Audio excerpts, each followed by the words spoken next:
AP News, 23rd of January 2024, a Filipino fisherman says, "This is Philippine territory," to the Chinese Coast Guard on a contested shoal. Move on. China is intimidating all of its smaller neighbors as part of its hegemonic goal of attempting to annex islands and shoals that belong to the Philippines. A Filipino fishing boat captain protested on Tuesday about the violence of the Chinese Coast Guard in the South China Sea. He claimed that Chinese officers had forced him and his workers to abandon their catch in the sea and push them away from a disputed shoal. The in-person encounter that occurred on January 12 is putting China and the Philippines' efforts to defuse tensions around a potential Asian flashpoint to the test. Saligan and his men reported the incident to Manila's Coast Guard upon their return from the trip. Following a year of high seas incidents involving their ships in one of the busiest seas on Earth, Beijing and Manila decided to take action to reduce tensions during a conference held in Shanghai on January 17.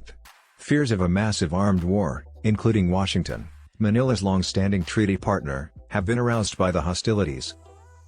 Saligan led the fishermen in reporting to the Philippine Coast Guard that they were forced to abandon their fish and seashell haul after being chased off the disputed Scarborough Shoal off the northwest coast of the Philippines by Chinese Coast Guard soldiers. Saligan and his fishermen gathered fish and seashells on a coral outcrop. They were challenged by 5 Chinese Coast Guard members, 3 of whom had steel batons, and they were told to leave. A Filipino fisherman pushed back against a Chinese cop who attempted to take his smartphone. Saligan claimed that both parties used cell phones or video cameras to record the altercation. This area belongs to the Philippines. Saligan claimed to have instructed the Chinese Coast Guard staff to flee. He said that the Chinese just made hand motions and did not talk. "They appeared angry. They wanted us to put our catch back in the water," Saligan said to a Manila-based group of journalists. "That is inhumane since those were food that no one should be denied."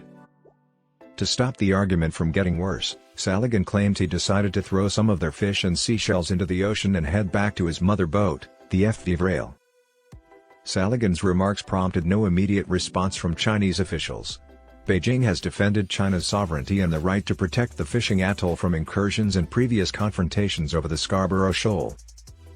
Commodore J. Terriella, a spokesman for the Philippine Coast Guard, attested to the veracity of the written and video reports that Saligan's group presented. A notice on potential diplomatic protests against China will be forwarded to the government body resolving territorial conflicts. During a briefing, Terriella stated, "Those actions were illegal, and the harassment that they did to our Filipino fishermen was unacceptable."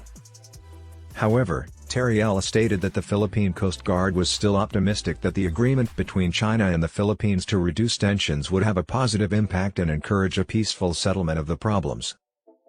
In the disputed South China Sea region of 2nd Thomas Shoal, there were violent skirmishes between Coast Guard ships from China and the Philippines last year. Minor crashes were caused by the Chinese Coast Guard employing a water cannon, a military-grade laser, and risky blocking maneuvers. The government of the Philippines objected to these acts.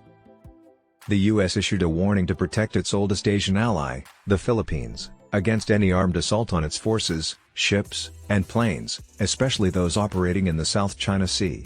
China threatens to take undefined measures if the U.S. and its allies don't stop interfering.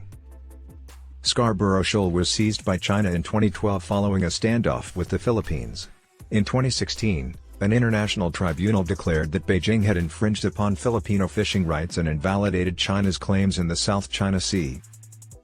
China disregarded the arbitration's ruling, declined to participate, and refused to follow it.